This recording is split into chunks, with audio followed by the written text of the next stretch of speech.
नमस्कार। इस खास बुलेटिन में आप सभी का बहुत स्वागत है। आपके साथ मैं हूं दीपिका। छत्तीसगढ़ में 391 स्टूडेंट के साथ भद्दा मजाक हुआ है। उनके करियर के साथ खिलवाड़ हुआ है। ये मजाक देश के मेडिकल के सबसे बड़े एग्जाम्स के साथ हुआ है।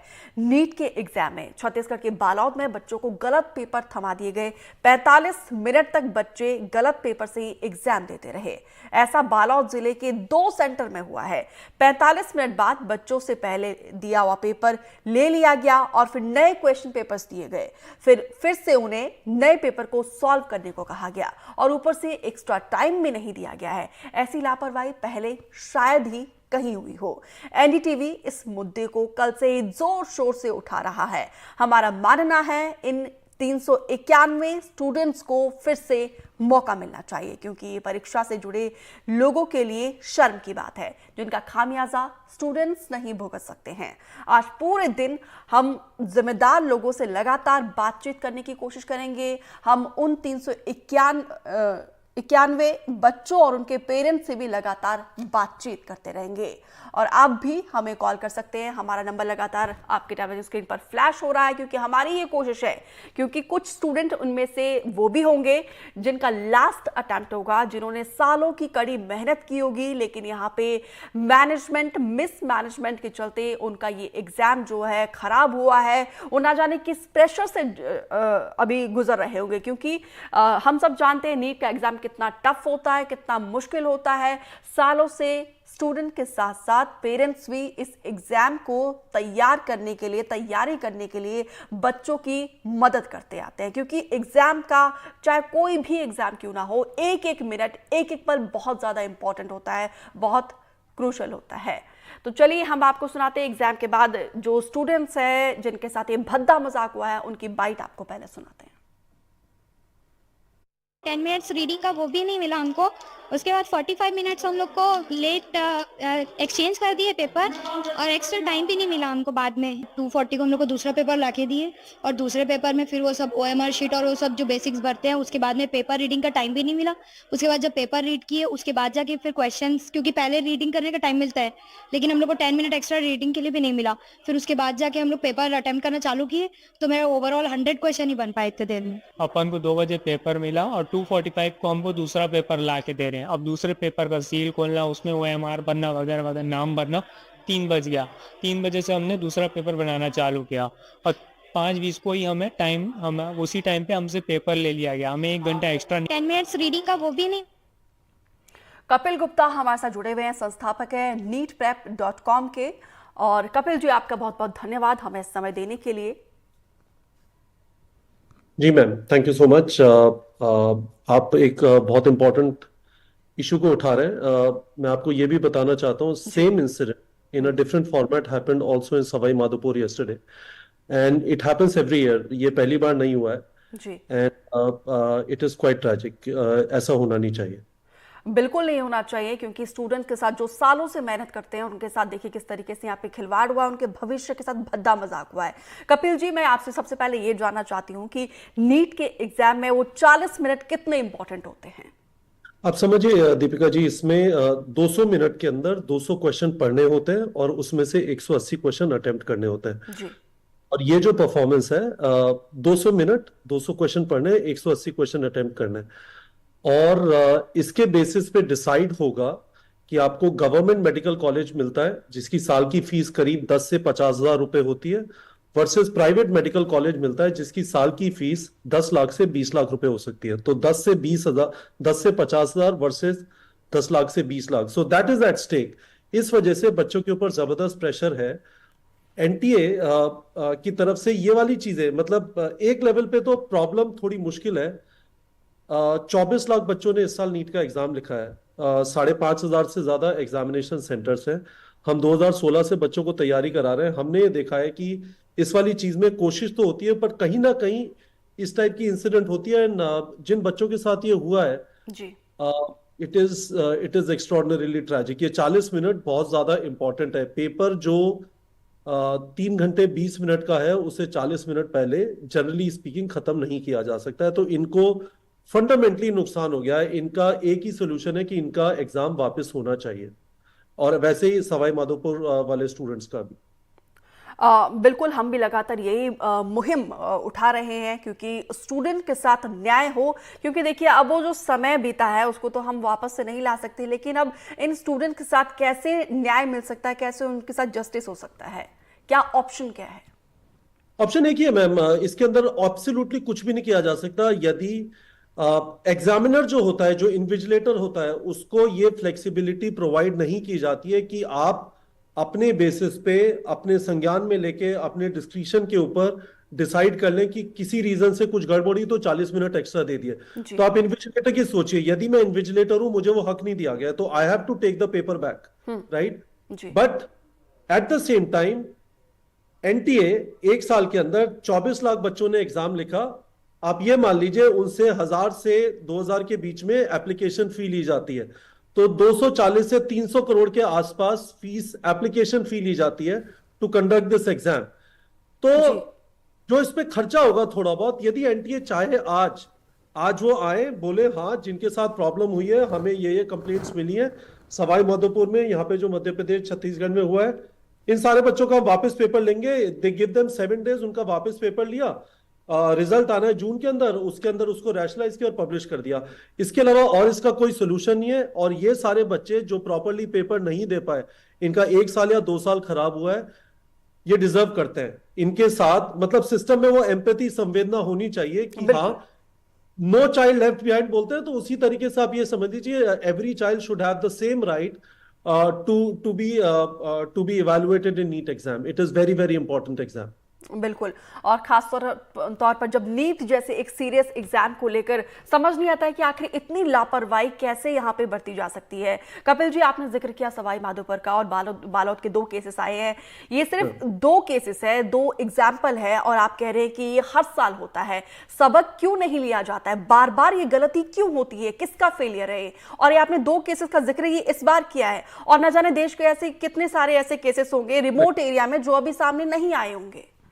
नहीं मैम, तो ऐसा है कि 2022 के अंदर यही वाली सिचुएशन गंगानगर राजस्थान में हुई थी, और उस केस में बच्चों का पेपर वापस लिया था आर्मी पब्लिक स्कूल जो गंगानगर में, उसमें एग्जैक्टली ये वाला प्रॉब्लम हुआ था। टिपिकली होता क्या है कि हिंदी मीडियम का जिन भी बच्चों का पेपर होता है उनको बाइलिंगुअल मिलना चाहिए। बहुत सारे केसेस में उन्हें सिर्फ इंग्लिश पेपर मिल जाता है, बच्चे अटेम्प्ट नहीं कर पाते। सवाई माधोपुर में तो बच्चे कल दे स्टॉर्म्ड आउट ऑफ, वो बाहर निकल के आ गए एग्जामिनेशन सेंटर से। आपको 5:20 से पहले बाहर निकलना अलाउड नहीं है। उन्होंने उस पेपर का फोटो लिया, उसे इंटरनेट पे डाल दिया, और काफी टाइम तक कल ये भी हल्ला मचा हुआ था कि क्या पेपर लीक हो गया। एंड वी वर वरीड, यदि बच्चों को, मैं आईआईटी दिल्ली से हूँ, मेरे साल में आईआईटी का पेपर लीक हुआ था 1997 में, थैंकफुली उसके बाद नहीं हुआ है। तो वी वर वरीड कि ऐसा कुछ ना हो, तो वो नहीं हुआ था। But all of these things were going on. लापरवाही डेफिनेटली हुई है, बट मेरे हिसाब से इसको फूल प्रूफ बनाना ऑलमोस्ट इम्पॉसिबल है। आप ये सोचिए कि 5,500 सेंटर, उसमें इन्विजिलेटर कम से कम 10 से 15,000 है, हर जने को परफेक्ट ट्रेनिंग देना और एक्सपेक्ट करना कि वो उस प्रेशर सिचुएशन में, जब सारी तरफ से लोग, everyone is very very tensed in that situation, right? मतलब कोई कुछ मांग रहा है, कोई कुछ मांग रहा है, सर ये नहीं हुआ, सर वो नहीं हुआ, तो गलतियां होना पॉसिबल है। बट इंपॉर्टेंट ये है कि जब गलती हो तो एनटीए बहुत ज्यादा इस बारे में सजग रहे, पुशबैक ना करें, नहीं हम नहीं करेंगे, क्विकली। ये चीज सामने है, इसमें कुछ सोचने की बात नहीं है। एनटीए ने सवाई माधोपुर वाली सिचुएशन कल आके एक्नॉलेज कर लिया कि हाँ, बच्चों को 45 मिनट पेपर लेट मिला है, तो बात खत्म हो गई। उन बच्चों का करें, इनका भी कर ले, इसको रैशनलाइज करें, किड्स विल बी हैप्पी। मैं एनटीए को दोषी नहीं मानता, मुझे लगता है कि गलतियां हो सकती हैं, पर एनटीए दोषी है यदि इन बच्चों का पेपर वापस नहीं होता है। कपिल जी, वैसे भी अगर मेडिकल स्टूडेंट्स के लिए खास तौर पर माना जाता है कि वो बहुत ही सीरियस होते हैं, वो सिचुएशन को कई बार हैंडल कर पाना बहुत ही टफ होता है, और खास तौर पर जब ऐसा नीट जैसा क्रूशियल एग्जाम होता है तो ऑलरेडी इतने स्ट्रेस से जा रहे होते हैं, और जो ये 40-45 मिनट जो डिस्टर्बेंस क्रिएट हुई है उसके बाद से ना जाने वो स्टूडेंट के साथ साथ पेरेंट्स भी कितने स्ट्रेस में होंगे। यस मैम, बहुत ज्यादा प्रॉब्लम है। मैं आपको बता रहा हूँ, it is very very important. मुझे लगता है एनटीए को आज, और मैं 100% इस बारे में भी श्योर हूं कि एनटीए के पास आज सारा कलेक्शन होगा, जहां जहां पे, जिस सेंटर पे जो प्रॉब्लम हुआ। मैं वापस बताना चाहता हूं, एनटीए 300 करोड़ रुपए एप्लीकेशन फी में नीट एग्जाम के लिए कलेक्ट करता है 24 लाख एस्पिरेंट से। तो ऐसा नहीं है फंड्स की कमी है, टैक्स पेयर मनी से भी एनटीए को फर्दर फंड किया जाता है, और भी बड़े बड़े एग्जाम एनटीए कराता है। तो एनटीए के केस में, इनफैक्ट सारे सिस्टम के केस में दिल थोड़ा बड़ा होना चाहिए, संवेदनशील होना चाहिए, समझना चाहिए कि हम ये ना सोचे कि 24 लाख में से सिर्फ 1000 बच्चों के साथ ही तो हुआ, नहीं, वैसे नहीं सोचना है। बिल्कुल। उसका परसेंटेज ना लगाए कि 24 लाख में से 1000 कितना परसेंटेज होता है, इग्नोर कर दो, क्या हल्ला करेंगे। इंपॉर्टेंट ये है कि आज वो आके बोले कि इन सेंटर पे हमने प्रॉब्लम, हमें रिपोर्ट की गई है, we have decided to let the students write the exam again, it is perfectly okay. मतलब that would give a lot of confidence to people कि हाँ, हो सकता है गड़बड़ हो जाए पर कोई हमारा ध्यान रखेगा। कपिल जी, ऐसे वाकया जो है बार बार होते रहते हैं। एक तो पहली बात है कि सबक क्यों नहीं लिया जाता है, दूसरी बात है तो क्विक एक्शन क्यों नहीं लिया जाता है। क्योंकि जब पता है, जैसे कि आप कह रहे हैं कि उनको पता होगा कि देश के किन इलाकों में कहाँ पे प्रबंधक की तरफ से गलती हुई है, तो तुरंत फैसला ले लेना कि बोल दे कि हम जल्दी जो है दोबारा से एग्जाम कंडक्ट करवाएंगे। तो ये एक्शन क्यों नहीं लिया जाता है? इतना टाइम लेने से जाहिर सी बात है सिस्टम पर भी सवाल उठेंगे और बच्चों का भी टाइम और ज्यादा खराब होगा। वो ना जाने किस मेंटल स्ट्रेस से गुजर रहे होंगे। ऐसे में अगर जब खौफनाक कदम उठाते, वो 1000 स्टूडेंट्स जो है वो हमारे भविष्य है। That is the risk ma'am. देखिए क्या है, प्रेशर बहुत ज्यादा है। आपने रिसेंटली कोटा में इंसिडेंट्स भी सुने होंगे, रिसेंटली हुए पिछले 10 दिनों के अंदर। तो वो रिस्क एग्जिस्ट करता है। और क्यों जल्दी नहीं लिया जाता? मुझे लगता है कि ब्यूरोक्रेसीज इंडिया में, जो सरकारी तंत्र है, ना सिर्फ इंडिया, पूरी दुनिया के अंदर, आपने यस मिनिस्टर देखा होगा। तो चीज क्या होती है कि एक्नॉलेज करना, मतलब ऑलमोस्ट ऐसा माना जाता है कि मैंने मान लिया कि हाँ ऐसा हुआ तो मेरी गलती है। नहीं, गलती नहीं है, हो सकता है। और लोग समझते हैं कि हाँ गलतियां होती हैं, पर गलती होने के बाद आप एकदम सुनेंगे नहीं बात, और 15-20 दिन तक बच्चों को उस प्रेशर के थ्रू, देखिए आज वो बता देते हैं बात खत्म हो गई, वो 20 दिन बाद बताते हैं, तो ये जो सारे पेरेंट्स और बच्चे हैं ये 20 दिन तक इस चीज को झेलेंगे, जिसका मतलब कोई भी औचित्य नहीं है। बिल्कुल बिल्कुल, क्योंकि एक तो आप जो मिनट, करें एक टाइम बिल्कुल बहुत ठीक है। क्रूशियल होगा। आज आके एनटीए के डायरेक्टर या जो भी हैं, समवन शुड कम एंड से कि हम इन बच्चों को पीछे नहीं छोड़ेंगे, आप बिल्कुल टेंशन मत लीजिए, बिल्कुल। हमें 2 दिन दीजिए, हम और जगहों से पता लगा लेते हैं, सबका एक कलेक्शन बना के हम बता देंगे कहां कहां पे, जहां पे बच्चे को जेन्युइनली हमारी वजह से, हमारी जिम्मेदारी थी पेपर कंडक्ट कराना, कुछ जगहों पे हम नहीं करा पाए, ज्यादातर जगहों पे हमने कराया, जहां पे नहीं करा पाए हमारी जिम्मेदारी है, हम वापस पेपर कंडक्ट कराएंगे। अब बिल्कुल भी टेंशन मत लीजिए, हम आपको वापस बताएंगे और आपको सफिशिएंट टाइम देंगे पेपर देने का। In fact they should also give 2 weeks, क्योंकि होता क्या है, Exactly. जब बच्चा एग्जाम लिखता है बहुत हाई एनर्जी में होता है, आपने भी एग्जाम लिखे, मैंने भी लिखे, और उसके बाद सारी एनर्जी खत्म हो जाती है, फिर उसको वापस अपने आप को बकअप करके उस सिचुएशन में आके वापस एग्जाम देना। तो आज कल परसों 3-4 दिन में बता दें, 2 हफ्ता दें, क्योंकि नीट का रिजल्ट इन्हें 1 महीने बाद जून बिगनिंग में पब्लिश करना है, तो टाइम है। दो एग्जाम का रिजल्ट एक साथ कंबाइन करके पब्लिश करना should not be very difficult. चलिए, उम्मीद करते हैं कि नोटिफिकेशन जल्दी आए, क्योंकि एनडीटीवी लगातार यही मुहिम उठा रहा है उन स्टूडेंट्स के लिए जिनके साथ ये भद्दा मजाक हुआ है। हमारे सहयोगी संतोष जी, हमारे सहयोगी करते रहिए। जी, हमारे सहयोगी संतोष साहू भी हमारे साथ फोन लाइन पर जुड़े हुए। संतोष जी, गलती हुई है यहाँ पे स्कूल मैनेजमेंट की तरफ से, तो ऐसे में प्रशासन का अगला कदम क्या होगा?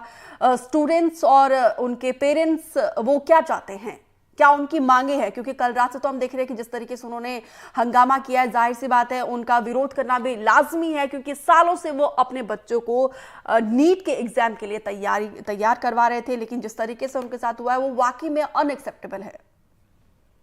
जी बिल्कुल, जैसा कि मैंने पहले भी इस बात पे फोकस किया गया था कि जो बच्चे कितनी कठिनाइयों का सामना करके इस परीक्षा हाल तक पहुंचते हैं। कई लोग 1-1 साल, कई 2 साल, कई 3-3 साल तक मेहनत करके इस एग्जाम हाल तक पहुंचे हैं। किसी का फर्स्ट अटेम्प्ट है तो किसी का सेकंड अटेम्प्ट, किसी का थर्ड अटेम्प्ट भी है, और हो सकता है कई लोग इसके बाद पेपर दिलाने की स्थिति में भी ना हो। ऐसी स्थिति में यहाँ पे जो प्रबंधन द्वारा जो लापरवाही, जो चूक सामने आई है, वो निश्चित रूप से बड़ी लापरवाही है। सुबह आज हमने प्रबंधन से भी बात करने का प्रयास किया था, ज्यादा कुछ कहने से इनकार कर दिया, लेकिन पूरे मामले में जो चीज सामने आई थी, इस पूरे मामले में 2 पेपर होता है। जो नीट की जो एग्जाम होते हैं उसमें 2 पेपर आते हैं। एक जो अल्टरनेट पेपर कहा जाता है, जिसे जो विशेष परिस्थिति में जिसका उपयोग करना होता है, और जो पहला जो पेपर उपयोग करना होता है वो स्टेट बैंक ऑफ इंडिया में रखा गया था, जिस पेपर को बच्चों को वितरण करना था, और दूसरा पेपर कैनरा बैंक में रखा गया था, जो एक आपातकाल की स्थिति में उस पेपर को यूज करना था। लेकिन यहाँ पे जो यहाँ पे जो परीक्षा केंद्र में जो भी वहाँ पे परीक्षा केंद्र के जो भी संचालक थे, जो भी यहाँ पे जिम्मेदार अधिकारी थे, उन्होंने कैनरा बैंक के जो पेपर थे उसे डिस्ट्रीब्यूट कर दिया। और उसके बाद जब उनको इस गलती का एहसास हुआ तब तक काफी देर हो चुकी थी और करीब 45 मिनट का समय बीत चुका था। और कुछ जो ऐसे छात्र छात्राएं हैं जो OMR सीट होती है, OMR सीट भी फिलअप कर चुके थे। और दूसरी इसके अलावा एक बड़ी जो चूक जो देखने को मिली है, जो छात्रों का एडमिट कार्ड होता है, एडमिट कार्ड पे एग्जाम के बाद एग्जाम सेंटर में जमा करना होता है, उसे भी जमा नहीं कराएगा। तो कुल मिलाकर यहाँ पे एक गलती नहीं है, गलतियों का पुलिंदा कह सकते हैं। और इस गलती के चलते आज जो बालोद जिले के जो बच्चों हैं, करीब यहाँ पे 400 से अधिक बच्चे इस परीक्षा में शामिल हुए थे, उनका भविष्य आधार में नजर आ रहा है। जी संतोष, पहली बार ये एग्जाम सेंटर बनाया गया है, जब पहली दफा जब जिम्मेदारी दी जाती तो मैनेजमेंट जो है और ज्यादा अलर्ट हो जाता है और ज्यादा सतर्क हो जाता है। और यहाँ पर तो टीचर्स स्टूडेंट के एक तरीके से टीचर्स को राष्ट्र का निर्माता कहा जाता है, तो इतनी बड़ी गलती आखिर कैसे हो सकती है? देखिए, पूरे मामले में अभी कई चीजें जो सामने आई हैं। अभी जो यहाँ पे हमने पालकों से भी बात किया है, तो पालकों ने भी हमको बताया है यहाँ पे जो NTA का जो एग्जाम होता है, जो राष्ट्रीय परीक्षा एजेंसी होती है, जो राष्ट्रीय स्तर पर ये पूरे एग्जाम की तैयारी होती है, इनके जो पर्यवेक्षक होते हैं, जो कोऑर्डिनेटर होते हैं, इनका एक विशेष ट्रेनिंग होता है। लेकिन पूरे मामले में इसमें भी एक लापरवाही सामने आई है कि जो ट्रेनिंग देने गए थे जो शिक्षक, वो शिक्षक इस परीक्षा हाल में मौजूद नहीं था। और जिनके मार्गदर्शन में ये पूरी चीजें होनी थी, उनके मार्गदर्शन में नहीं हुआ। तो कहीं ना कहीं एक जो शिक्षकों के बीच एक जो कम्युनिकेशन की गैप आई है ना, एक चीज जो यहाँ पे शिक्षकों को आपस में जो तालमेल करके अपनी सामंजस्य बैठानी थी, उसके बाद पेपर को वितरण करना था, ये भी एक बड़ी चूक यहाँ पे नजर आई है। कुल मिलाकर यहाँ पे गलतियां एक नहीं है, गलतियां अनेक हुई है, जिसके कारण ये पूरा मामला सामने आया है। जी, गलतियों का अंबार है, गलती पे गलती। लेकिन ऐसे में अब उन स्टूडेंट्स और उनके पेरेंट्स का क्या प्लान ऑफ एक्शन रहने वाला है?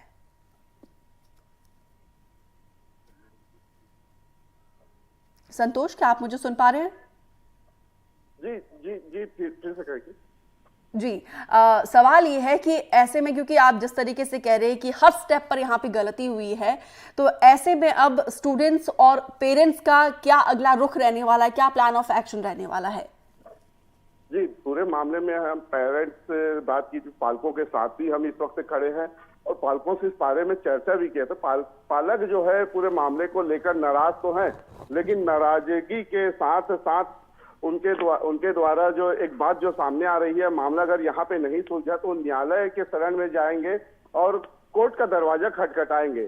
लेकिन मामला यह है कि अभी पूरे मामले पे जब न्यायालयीन प्रक्रिया में भी जाएंगे तो काफी लंबी प्रक्रिया होती है, तब तक क्या यह पूरा मामला लंबित रहेगा, इस बारे में अभी प्रशासनिक राय आनी बाकी है। प्रशासन की तरफ से अभी किसी प्रकार की प्रतिक्रिया नहीं आई है, ये भी देखने वाली बात है, क्योंकि यह पूरे जो पेपर होता है राष्ट्रीय स्तर पर होता है, इसका संचालन नई दिल्ली से होता है और मामला बालोद जिले में हुआ है। तो कहीं ना कहीं ये मामला जब तक राष्ट्रीय स्तर पर नहीं पहुंचेगी और जो राष्ट्रीय परीक्षा एजेंसी तक नहीं पहुंचेगी, तब तक ये मामला नहीं लगता कि सॉल्व हो पाएगा। और जो अभी पालकों से चर्चा की है, तो पालकों को द्वारा यह भी बताया गया है, इस पूरे घटना के बाद जब पालकों के द्वारा जब हंगामा किया जा रहा था और यहाँ पे जो पर्यवेक्षक थे वो अपना मोबाइल बंद करके रखा हुआ था, एक बड़ा मामला अभी सामने आया है। जी, चलिए, आप इस खबर पर नजर बनाए रखिए। मैं लौटूंगी आपके पास। कपिल गुप्ता लगातार हमारे साथ बने हुए हैं। कपिल जी, क्योंकि आपने कहा कि ऐसे केसेस पहले भी आए हैं, तो जब लास्ट केसेस की तरफ अगर हम रुख करें तो क्या उस समय डिसीजन लिया गया था? और क्योंकि अभी हमारे सहयोगी ने कहा कि ये मामला अगर दिल्ली तक पहुंचता है तो तब जाके संज्ञान में लिया जाएगा, ये इलाके का भी असर होता है क्या कि अगर रिमोट इलाके में होगा तो वहां के इश्यू को उस तरीके से रिजॉल्व नहीं किया जाएगा? अगर यही केस दिल्ली में हुआ होता तो शायद अब तक ये प्रॉब्लम सॉल्व हो जाता।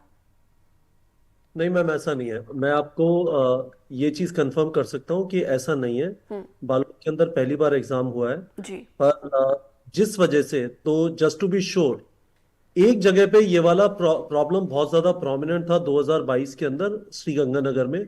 मैं श्रीनगर गंगानगर को आप टियर 1 या टियर 2 टाउन नहीं मानेंगे, तो ऐसा नहीं है कि ये बात छुप जाएगी। बट इंपॉर्टेंट ये है, हम लोग अपनी तरफ से ये करेंगे कि हम लोग बच्चों को पिछले 7-8 साल से तैयारी करा रहे हैं। हमारे YouTube चैनल पे 1 मिलियन सब्सक्राइबर्स हैं। हम लोग इस चीज के बारे में बच्चों को बता देंगे। हम लोग इस चीज के बारे में we will take this news जो आप कवर कर रहे हैं एनडीटीवी में, मध्य प्रदेश, छत्तीसगढ़ से, हम इस वाली न्यूज को लेके हमारे चैनल के थ्रू हमारे स्टूडेंट्स 692 डिस्ट्रिक्ट्स में, 766 डिस्ट्रिक्ट है इंडिया में, उन सबके पास पहुंचा देंगे। आप जब अपने कॉरेस्पॉन्डेंट से बात कर रहे थे, मैं गूगल पे चेक कर रहा था, report is already being published at multiple places, Balod का जो है। तो I don't think it would be easy to ignore यदि एनडीटीवी इसे नेशनल लेवल पे भी प्रमोट करे। अभी आप रीजनल चैनल से कर रहे हैं, there is no reason it can be ignored. और मैं ये भी कहना चाहूंगा कि पेरेंट्स अपने बच्चों से जरूर बोलें कि कुछ ना कुछ जरूर होगा, वो उन्हें हताश ना होने दे, क्योंकि बच्चे इस समय बहुत ज्यादा इंप्रेशनेबल होते हैं, बहुत ज्यादा स्ट्रेस में होते हैं। आई होप वो कुछ हरकत ना करें। बिल्कुल, क्योंकि देखिए एक वो डर रहता है, क्योंकि ऐसे में कुछ स्टूडेंट्स ऐसे भी होंगे जिनका लास्ट अटेम्प्ट होगा। करेक्ट। हालांकि मैम नीट के अंदर अटेम्प्ट लिमिट नहीं है, बट ये चीज डेफिनेटली है कि बार बार वही एग्जाम देना और खुद को उसके लिए मोटिवेट करना आसान नहीं है। तो जिस इंसान का अच्छा पेपर हो सकता था जी। और इस सिचुएशन की वजह से नहीं हो पाया, उसके साथ डेफिनेटली ज्यादती हुई है। और इसका बहुत ही सिंपल सोल्यूशन है, देयर इज इनफ एग्जाम्पल कि ऐसी सिचुएशन में एग्जाम वापस होता है। मैंने आपको जैसा कहा 2022 में Srinagar Ganganagar army public school, हालांकि वहां पे पहली बार पेपर नहीं हुआ था, बालोद में तो पहली बार हुआ है, ये सिचुएशन हुआ और एनटीए ने वापस पेपर कराया। बस only problem is they took 20 days to come to a decision. That should not happen. That is my only hope. और आप यदि इसको पुश करेंगे नेशनल मीडिया के through, hopefully they will come to a decision quickly. और जहां पे भी कुछ ना कुछ इधर उधर हुआ है, आपने यहाँ पे कपिल जी, गलत हमारे सारे नेटवर्क्स पर इस मुद्दे को, इस इश्यू को बहुत ही जोर शोर से उठाया जा रहा है। मैं लौटूंगी आपके पास, हमारे सहयोगी नीलेश त्रिपाठी भी हमारे साथ जुड़े हुए हैं। नीलेश, आप रायपुर से हैं, तो बालोद की गूंज को हम राष्ट्रीय स्तर पर उठाने की कोशिश कर रहे हैं, और रायपुर में किस तरीके से हलचल है? देखिए, बिल्कुल जब से कल से हमने इस खबर को प्रमुखता से उठाया, उसके बाद से लगातार हमारी न सिर्फ आम लोगों से या इससे जुड़े लोगों से, बल्कि शासन प्रशासन और सरकार के लोगों से भी बातचीत लगातार हो रही है। और इस पर उनका ये कहना है कि हम जरूर बात जो है वो ऊपर पहुंचाएंगे, ऊपर एनटीए तक बात रखेंगे कि जिनके साथ जाति हुई है, जिनके साथ थोड़ी सी लापरवाही हुई है, उनको न्याय मिल सके। तो इस पर पूरा फोकस है और सरकार के लोगों से भी हम लगातार अलग अलग उसके माध्यमों से चर्चा कर रहे हैं, और हो सकता है कि कुछ पॉजिटिव रिजल्ट भी आज देखने को मिल जाए इस पूरे मामले में। लेकिन अभी फिलहाल चुनाव है, चुनाव के चलते सारे नेता मंत्री सब अपने अपने क्षेत्र में भी व्यस्तता है। ये भी एक बड़ा कारण है कि जो बात अब तक पहुंच जानी चाहिए थी एनटीए को, हो सकता है मेल या अन्य माध्यमों से या बातचीत के माध्यमों से वो नहीं पहुंच पाई। लेकिन बिल्कुल पॉजिटिव रिस्पॉन्ड है सरकार की ओर से भी, और जो लोग इसमें जुड़े हैं उनसे भी, कि किसी के साथ जाति ना हो, इसका पूरी कोशिश की जाएगी। जी, चलिए, पॉजिटिव एक फीडबैक, हमारी जो मुहिम थी उसका असर कहीं ना कहीं देखने को मिल रहा है कि क्योंकि सरकार राजधानी रायपुर से ही चलती है, तो वहाँ से जब हमारे सहयोगी नुमाइंदों से बातचीत करने की कोशिश करें तो उनका सपोर्ट पूरा मिल रहा है। कपिल जी, एक इंपॉर्टेंट सवाल है, आपने कहा था कि लास्ट टाइम एग्जाम जो है वो रिकंडक्ट किया गया था, कितने टाइम में हुआ था? और इस बार ये भी है कि क्योंकि चुनाव चल रहा है, लोकतंत्र का महापर्व चल रहा है, ऐसे में ये टाइम गैप जो है वो ज़्यादा भी हो सकता है। तो स्टूडेंट्स के लिए जाहिर सी बात है, एक एक मिनट, एक एक पल, एक एक दिन, हर मिनट सेकंड जो है बहुत इंपॉर्टेंट है, क्रूशल भी है। तो उन स्टूडेंट्स को आप क्या कहना चाहोगे जिनके साथ ये ज्यादती हुई है? मैं उनसे बोलना चाहूंगा कि 1-2 दिन रेस्ट कर ले, उसके बाद रिवाइज करना चालू कर दे। मुझे पूरा विश्वास है कि this thing is so obvious, clearly NTA की साइड पे गलती हुई है। पेपर 100% होगा वापस इन बच्चों के लिए। और एनटीए उसमें पिछले बार भी क्या हुआ था, गंगानगर में मेजर सिचुएशन हुई थी, कुछ कुछ जगह पे छोटी मोटी सिचुएशन हुई थी, कहीं पे फ्रिस्किंग की वजह से कुछ इश्यू हो गया था। उन्होंने सब जगह पे 7-8 जगहों पे उन्होंने पेपर कराया था। मेरा अजम्पशन है इस बार भी ऐसा हो जाएगा। बच्चे 1-2 दिन रेस्ट करने के बाद हल्का फुल्का रिवाइज करना चालू कर दें and get to the rhythm of the exam again. Exam उनका वापस होगा। और पेरेंट्स अपने बच्चों को ये जरूर बोले कि it is just an exam, मतलब कोई भी एग्जाम डू और डाई एग्जाम नहीं होता है। वो अपनी तरफ से बच्चे मेहनत कर लें, पर टेंशन की कोई बात नहीं है, जो होगा अच्छे के लिए होगा। और मैं 100% श्योर हूं कि एनटीए पेपर वापस कंडक्ट कराएगा। बिल्कुल हम भी लगातार यही मुहिम उठा रहे हैं और जिस तरीके से हमारे सहयोगी ने कहा कि एक पॉजिटिव रिस्पांस जो है राजधानी रायपुर से तमाम नुमाइंदों से आ रहा है और जल्दी उम्मीद करते हैं कि नोटिफिकेशन जारी हो। तो उन स्टूडेंट से हम यही अपील करते हैं कि आपको परेशान बिल्कुल नहीं होना है। जिस तरीके से कपिल जी ने कहा है कि 1-2 दिन आप रेस्ट करिए, उसके बाद से दोबारा से रिवाइज करना शुरू करिए और अच्छी और फुल एनर्जी के साथ आप दोबारा से एग्जाम के लिए तैयार हो जाइए। ऑल दी बेस्ट हम उन स्टूडेंट्स को कहना चाहेंगे। और फिलहाल कपिल जी हमारे साथ जुड़ने के लिए आपका बहुत बहुत शुक्रिया, समय देने के लिए, और हमारे दोनों सहयोगी का नीलेश और संतोष जुड़ने के लिए, जानकारी साझा करने के लिए बहुत बहुत शुक्रिया।